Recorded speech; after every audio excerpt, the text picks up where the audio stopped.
I'm John Byrne with AML RightSource, and we have a very special conversation today with two individuals that have long been involved in the AML CFT sanction space. And interestingly enough, they are brother and sister. So really happy today to have with us Alison Jimenez, who is with Dynamic Securities Analytics. She's got a broad economics background. She's also works with expert witness work, training, and I've been fortunate to be involved with her with some conferences. And Steve Kemmerling. Steve, Alison's brother. Steve is the founder and CEO of CRB Monitor, formerly MRB Monitor, also with a economics and related background. So both of them have keen understanding of the use of data and other analytics as we try to navigate the AML CFT sanction space, especially with all the global challenges that exist. But I thought it'd be interesting and kind of fun to first talk to both of you about how you got involved in this space. Now, neither of you is as old as I am, and so I fell into this decades ago. But obviously, you've been involved in the AML space. Well, I'll let you tell us how. But why this space? And just given, Alison, start with you. Given your background, it's an area now that I hope people think it's a career path. There's an opportunity to do some really good stuff and help communities. But I would imagine when you first looked at this, I don't want to say you fell into it, but what attracted you to this space? Sure. So as you mentioned, I did get my undergrad and eventually graduate degree in economics. And who hires a 22-year-old economist? The government.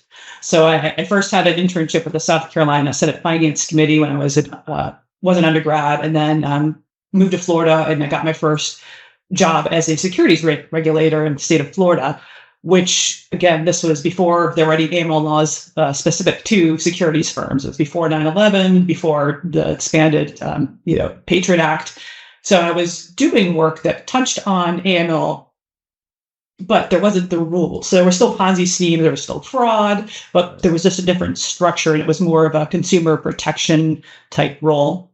But for me, I always liked looking at the numbers and following the numbers. That's the part that I could really dig into. And probably my background in economics was, training me to do that part probably better than someone who could really read a policy and procedure and say, this language is vague, but throw the numbers at me and I did, work with those very well.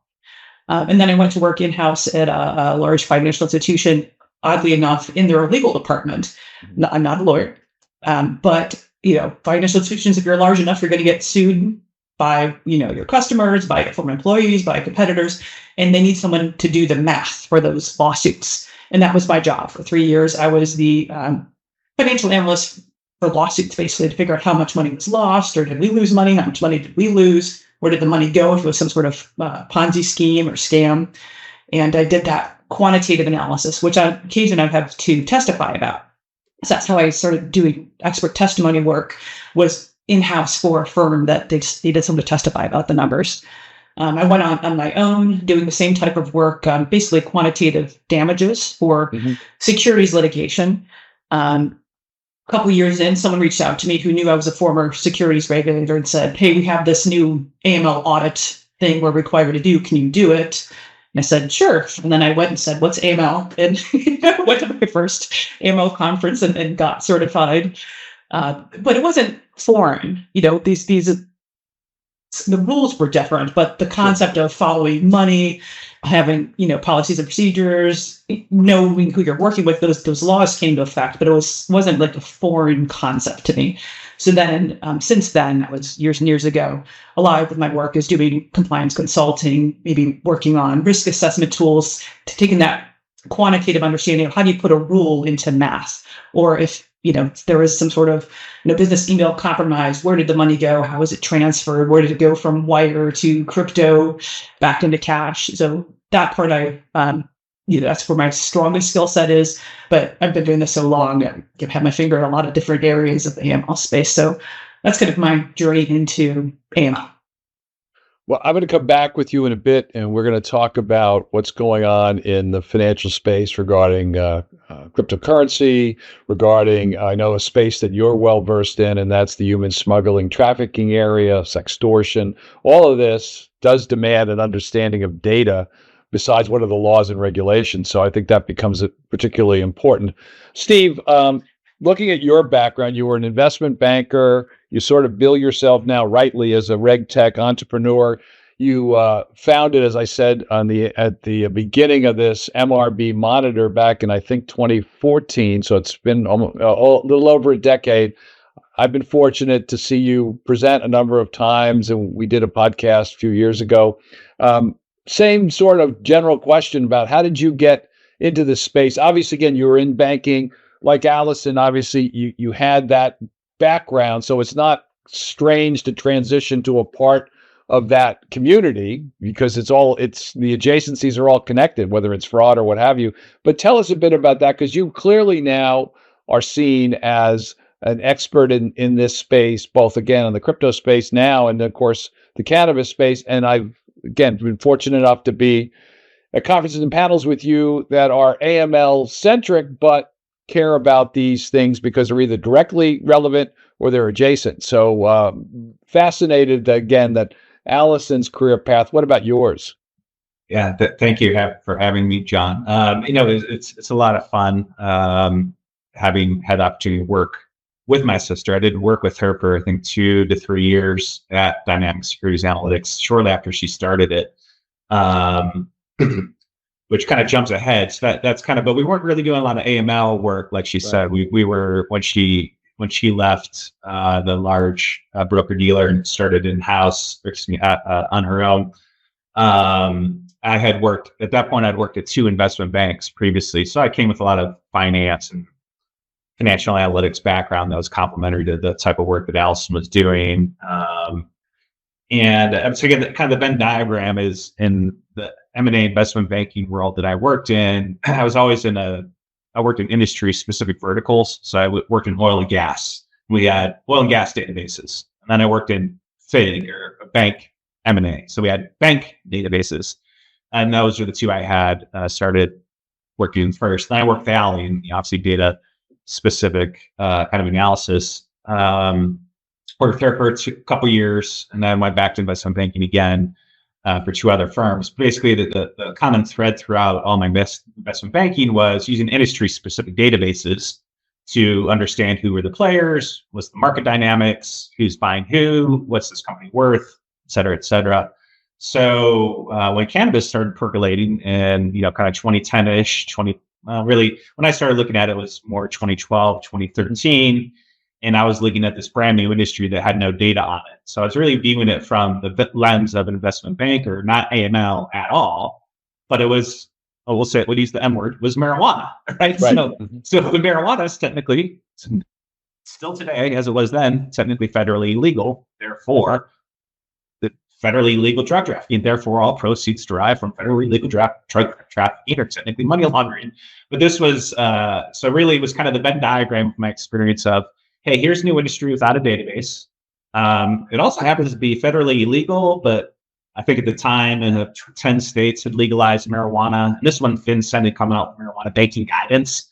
And their marijuana banking guidance said, use publicly available information and databases to understand the nature of the businesses you're working with. Are they licensed? Who owns them? If they got in trouble? So then that kind of Venn diagram, plus Ali talking to me about all my business ideas, like, well, there's an AML perspective here. It's kind of this triple Venn diagram that got to where we are today, such that we've developed the most, what I believe to be the most comprehensive database on the marijuana industry. And we help banks manage AML and regulatory risks.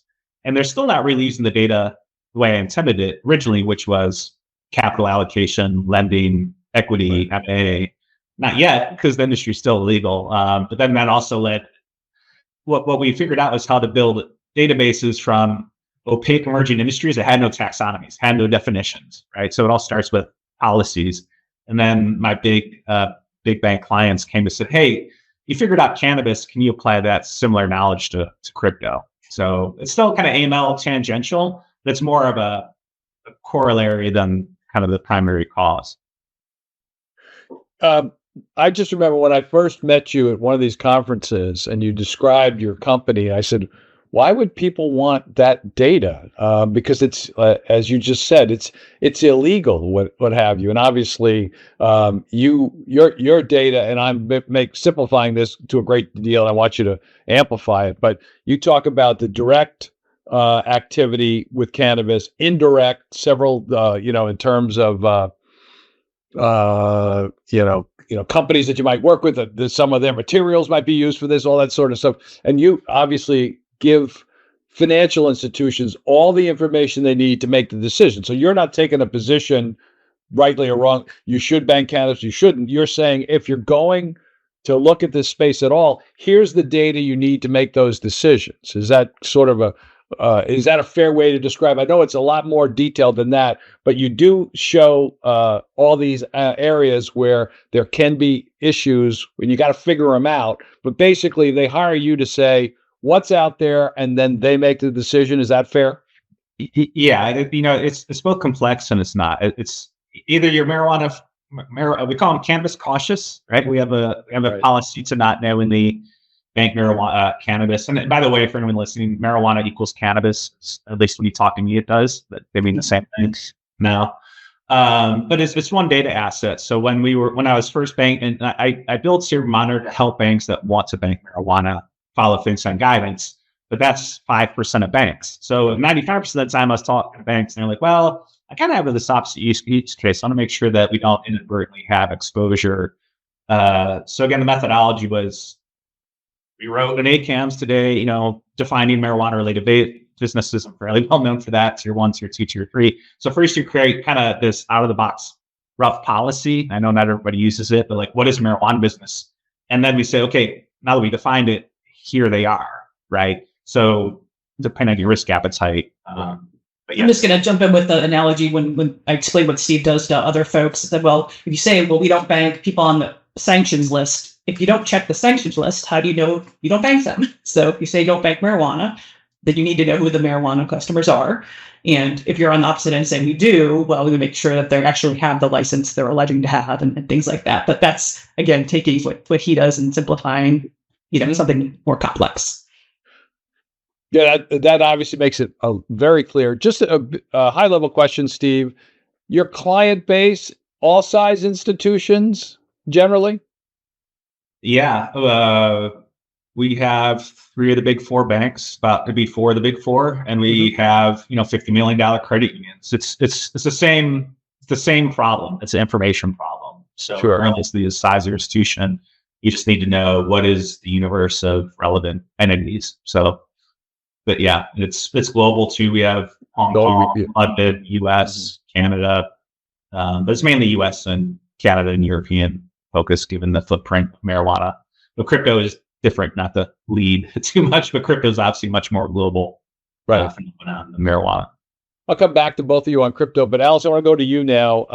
I saw something that you, as we're recording this, posted in the past day or so. FinCEN in early March issued a geographic targeting order in the southwest border, and you opined that, given that that's where the focus is of that GTO, is this an area where it's being done specifically to deal with human smuggling? I want you to comment on that a little bit, but then I also, just in general, in the space of human trafficking, how important, I've interviewed folks from Polaris a few times, we've had webinars, that sort of thing. How important is data in that space? But just talk a little bit about the GTO and your thoughts, and then just more broadly about human trafficking and smuggling and the importance of data analytics in that area. Sure. And thanks for bringing up the human smuggling. That's often the redheaded stepchild of human trafficking, they're both important, but human smuggling, I think there is actually less data, and that's something I dove into a few years ago. Human smuggling was just added as a category to the suspicious activity report back in 2018. So before then, there was occasional FinCEN, advisory, but not much ongoing data. And that's something I've looked at, looking at who files the SARs. Are they geographically based? Is it MSBs? Is it banks? And hint, it's MSBs. Banks are hardly filing any. And trying to peel back the opaqueness on the smuggling, which smuggling, just to clarify for folks tuning in, is if a migrant willingly wants to cross borders into a different country, and they are paying for assistance to do that. That is, sometimes it's called migrant smuggling because it's a little bit separates mentally from human trafficking, which is against someone's will where they're forced to do labor, whether it's manual labor or sexual slavery. So the migrant smuggling caught my attention. A couple of years ago, there was massive migrant deaths crossing the border, getting stuck in air-conditioned trucks or drowning crossing the Mediterranean. And these folks were also paying their smugglers tens of thousands of dollars in certain instances. But no one was really looking at how the funds were flowing. How are they paying? And that's something that I wrote about and that I republished when that GTA came out, because a lot of the migrant smuggling is along the southwest border. Not all, but very much of it. And migrants, they will choose to pay in segments because we pay all up front. Well, then they just won't transport you. If you promise to pay at the end, then you might get stuck into a human trafficking. Well, I don't have the money to pay. Now I'm forced to engage in prostitution. Now I'm forced to work at a unlicensed marijuana farm in the middle of nowhere. So there are a lot of folks who, once they make their border crossing, they make a payment to their smuggler for that border crossing. And with the low GTO dropping down to $200, it might catch some drug smugglers. I think that was the way it was written, was really focused on drug cartels, and certainly, wiping out cartels as an honorable goal. It will also likely catch some folks who were making the migrant smuggling payments. But I think it's important, that's just one method of payment. The peer-to-peer payments are certainly, those are another way that migrants are paying for smugglers. So it's going to catch up other types of crimes. But since it's focused on that southwest border, there's certainly a chance that migrant smuggling payments will be detected at a lower dollar value than they might have before not have hit the radar of law enforcement. For traditional banks, what sort of typologies or footprints would they look for human smuggling? I know it's been an issue for more than just this GTO, obviously, but that'll be one question. And then, are any of the payments done in crypto and Venmo? Is it all cash? Well, what do experts think right now, or is it not too early because it's been going on for a while, but it's not enough data to make a conclusion on that? So first, talking about what a bank might see, a traditional financial institution, that's where you might have the money mule accounts, where or the funnel accounts, where there's migrants that are coming across in a group of 40, but then once they get to the United States, some are going to Chicago, some are coming to Florida, some are staying in Texas, and they'll receive one person. The funnel account will receive cash deposits into their account at 17 different bank branches across the country. So those funnel accounts are something that banks can detect through their transaction monitoring. It might not be clear whether this is drug money, which could also use that same typology, or human smuggling. But if you see, transportation costs, hotel costs, again, that's a little confusing of, is this human trafficking versus human smuggling? But, the goal of AML is to alert law enforcement information that some sort of suspicious activity is going on. So it might be that this is clearly an unusual scenario in this funnel account, but whether it's human smuggling, human trafficking, or drug trafficking might be a bit unclear without some additional information. I do go into more detail in a couple of my articles I've written about banks specifically. But to your second question, it's not just banks, the peer-to-peer, a lot of folks have their family members pay on their behalf, their brother, cousin, wife, someone is here first, and they'll do a peer-to-peer transaction.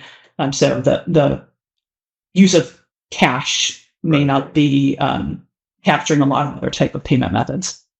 We'll make sure that your articles are in the show notes for this too, so folks can take a look at that, or on your LinkedIn page, where, and so that they can do that. I'm going to come back to you again on the sextortion stuff, because I want to hear what you have to say about that. Steve, you were referencing before that what you've been able to do in the cannabis space, you've also used some of the same analysis in the digital asset space. Talk a little bit about that, and let me preface it by saying, as we all three of us know, this particular Congress and administration are looking at whether or not traditional banks and other financial institutions are discriminating against crypto companies. They're calling it debanking. I'd still like it as de-risking because that shows there's some actual risk analysis. And there's obviously been some support from this administration on cryptocurrency and companies. This, I'm understating it, of course. But what does your analysis do for people that are trying just to figure out the landscape? Like cannabis, you're not making a decision pro or con. You're giving them the information. Talk a bit about that and what you've been able to put together. Yeah, it's the wheel works similarly in crypto as it does with cannabis. And again, really the similarities are that they're opaque merging industries. You kind of coming from the ether out of nothing. So just like we wrote an ACAM today article defining marijuana related businesses, I'm not truly creative. So I wrote an article defining digital asset related businesses, and it was probably 70% the same, where we used a very similar taxonomy to define what, we call them digital asset businesses because crypto is kind of a type of digital asset, and there are others like NFTs and real world tokenized real world assets, which are all digital assets. So it starts with, what are we talking about, right? Basic definitions, classifications, rubric to outline a framework, not perfect, meant to be a framework by which CRB Monitor thinks about, how do I build a database? How do we categorize? How do we sort? How do we filter? Because just to say everything's a digital asset or crypto business doesn't help. For example, the concept of VASP is a very specific definition. It's a very specific type of business, which is different than the digital asset itself. And there are also digital asset businesses that aren't VASPs that banks still want to know about. So software firms and hardware firms that sell into the mining companies and the exchanges, et cetera, et cetera. So we basically use a very similar approach to define and classify the types of digital assets. And then this is actually all driven by our clients. Again, these are my big bank cannabis clients saying, hey, can you help us think through and define and identify crypto-related businesses? So basically today we do two things. Number one is we identify and monitor all publicly traded securities that are crypto-related or digital asset-related. That includes both the operating businesses, this concept of the VASP, like a Coinbase, for example, publicly traded in a pretty middle-of-fair way. Yeah, we all agree. There's degrees of separation. And we also track 600 ETPs, exchange-traded products, that hold digital assets, where they hold digital asset businesses, or they hold a combination of both.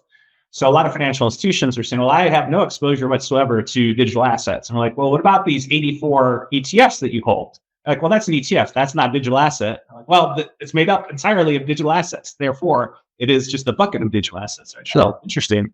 So that's on the public markets side of things. And then interestingly, on another side, this is less AML, more finance, but banks, really, this doesn't happen in the US today.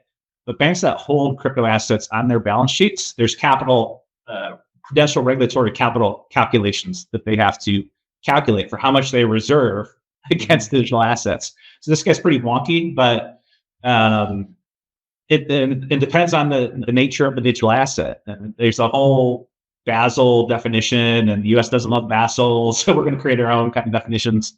So those are the kind of two main products we help today. It's like, hey, what's your exposure to publicly traded securities that are in the crypto realm? And what do they do? Who are they? Who owns them? Have they got in trouble? Are they regulated?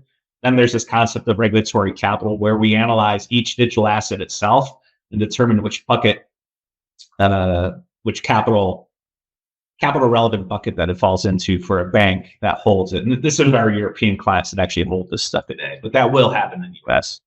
So when you shared with me, and I apologize, I've been looking to the side because I have it on my right here, the slide that has the relative risk ratings of the digital asset regulators. So that's sort of what you're talking about, right? So you've taken a look based on either capital requirements or other guardrails in various amounts of countries here, and just looking real quick, Vietnam, China, Ukraine, all these countries, so people can take a look at what you've come up with and give them a sense of what other jurisdictions are doing regarding oversight. I mean, and based on all the metrics that you referred to, right? Yeah, thank you for bringing it up.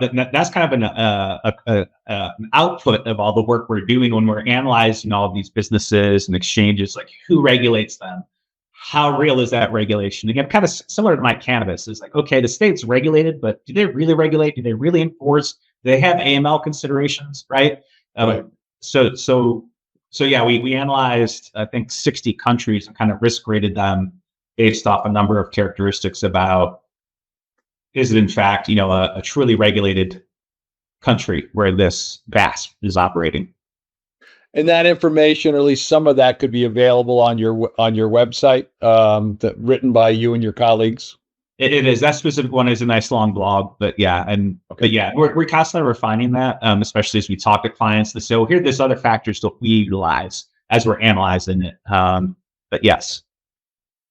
Alison, coming back to you, you're very active on LinkedIn. I find your postings extremely valuable.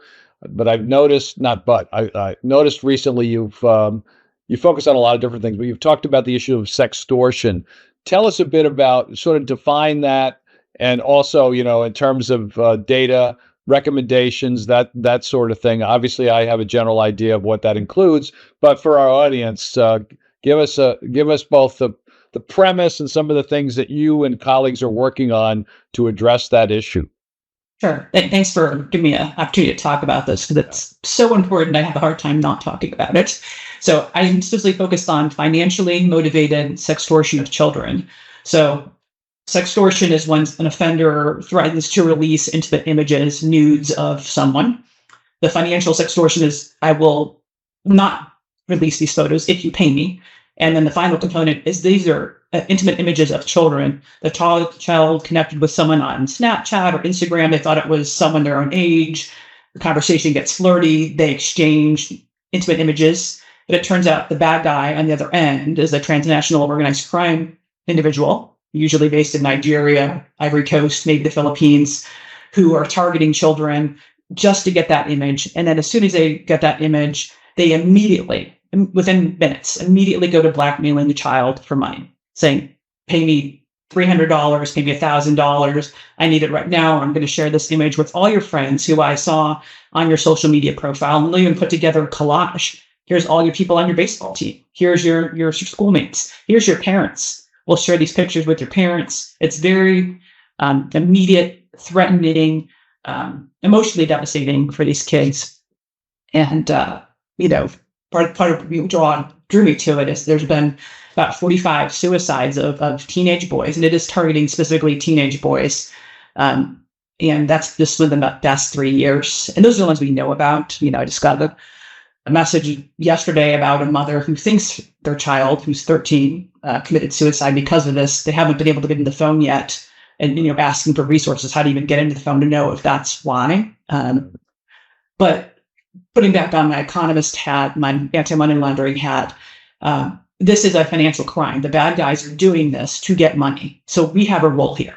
I can do something. You can do something. Steve can spread the word, making sure first financial institutions know about this crime. It's I make the analogy, I didn't know much about, I'm going to use the word pig butchering. I know that's controversial these days, but the industrial level romance scams, I didn't know much about it in 2022. And then it's just kind of percolated, and you realize how widespread this is and how impactful. And I think sextortion is we're just snowballing on getting the attention of the financial institutions that these transactions are going through your institution. And that's something I've been working on, doing it kind of like Steve, doing a typology of how do the victims pay? How do the extorters consolidate and move money? Because the dollar values per victim are pretty low.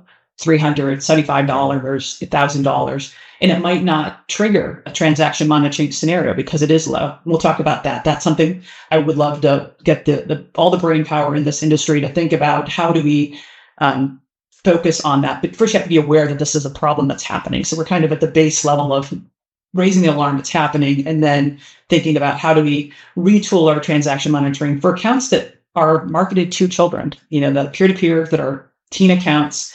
If you are a teenager who has a job at your local grocery store bagging groceries and you have to have a checking account, that's usually open, with a adult sponsor. So what transactions that happen in a teen account are unusual or weird? And then even the gift card and gaming platforms, that's where a lot of the extortion is done through. The second most demanded type of payment is through gift cards. So how do all these different industry players start becoming attuned to this as a crime that's happening? And it's so emotionally and impactful, but the dollar values just are not eye-popping for a typical transaction monitoring system that's looking at adult dollar thresholds versus $75 is everything to this kid, and the bad guys are targeting tens and hundreds of thousands of kids with this scheme. So they're collecting plenty of money, but through small amounts across a wide array of victims. I think the parallels would be over a decade ago, human trafficking was not a space that the financial industry, not that they didn't pay attention to, but really didn't think they had any opportunities. And this is back when I was back with ACAMS. We got a bunch of bankers from several banks to work with HSI at that time and come up for the first set of typologies and transactional footprints that we all know very well today. But it was all about, at that point, outreach, and it really came from the ground up. It came from compliance officers in Columbus, Ohio, telling their bank leadership, hey, we got to do something in this space. So I agree. Once you hear about this crime, you're like, I cannot let this go. I need to tell everyone. I don't have all the answers, but I want more folks to come together to work on this horrible problem, because the Snapchat actually did a survey of young adults, and about 1 out of every 3 has been targeted for the scheme. That doesn't mean they all exchanged pictures, but 1 out of 7 children, age 4th grade to 12th grade, has shared an intimate photo with a stranger they met online. But it's shocking. It's different from how we grew up, and I really feel for the kids these days. And if you have that exchange with someone who has nefarious purposes, can go really badly, really quickly. And it's just below the radar right now for law enforcement, for parents, for financial institutions. Social media they have gotten the brunt of the attention, both, from law enforcement, from parents, from legislator. But the financial industry is a little bit slower to catch on to this. Is something we have a stake in to, slowing it down. Well, we'll definitely work with you to continue to provide this information out there. Before I ask you the follow-up, Steve, anything you want to add to that? Obviously, it's all data-driven, and Alison's doing tremendous work in highlighting that. But before I get you guys out of here and your final question, I just want to give you a chance. Anything you want to add to that?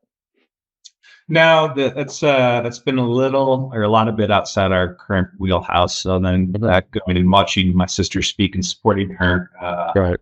That's not quite our wheelhouse. No, I understand. So, Steve, I'll start with you.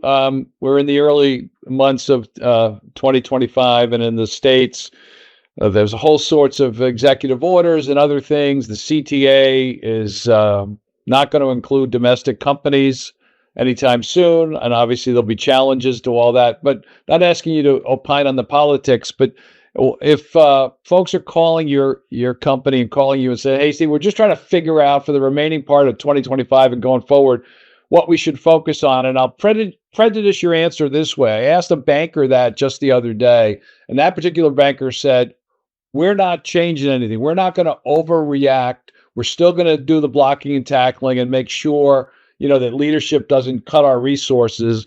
And, obviously that sounds great. You hope that happens. But again, I'm calling you. I'm a compliance officer. I'm trying to figure out what to tell my management. What do you tell them? Again, we can't predict what's going to happen, but just in general, what do you tell them both to be aware of and maybe some recommendations? Yeah, I'll keep it to my kind of 2 lanes of expertise. And in cannabis, not much. It's kind of status quo. Okay. Basically, in cannabis, one area in cannabis that is of increasing interest and, frankly, increasing risk is hemp-derived intoxicating products. So these are THC and CBD beverages and that are derived from hemp, not from marijuana, which are quasi-legal from state to state. Various states are clamping down on hemp-derived intoxicating products, Tennessee, Texas, and others. And marijuana is the new administration is just focused on so many other things that I don't think marijuana cannabis has come up anywhere at all. But who knows? In terms of rescheduling or safer banking, kind of the hot keywords you've been hearing in that space for the past couple of years, I just don't expect much. I don't expect many banks to come into the space. I don't know. Some might be exiting because it's actually fairly well banked now. I know it's not like banking a federally legal industry. I actually think this year is going to be quiet as it relates to cannabis banking. Crypto, basically, given the kind of shift change in the federal government's interest and desire to support the industry, a lot of banks are just starting to wrap their head around it. I think they've really not thought about it. It's kind of like cannabis before. Actually, it's not that great, but an example. But a lot of banks, U.S. banks, just haven't thought about it. They're like, can't do it, won't do it, not going to think about it. So now we're starting to hear banks think about it, right? They're reading our articles, like explain to me how do you think about these things. We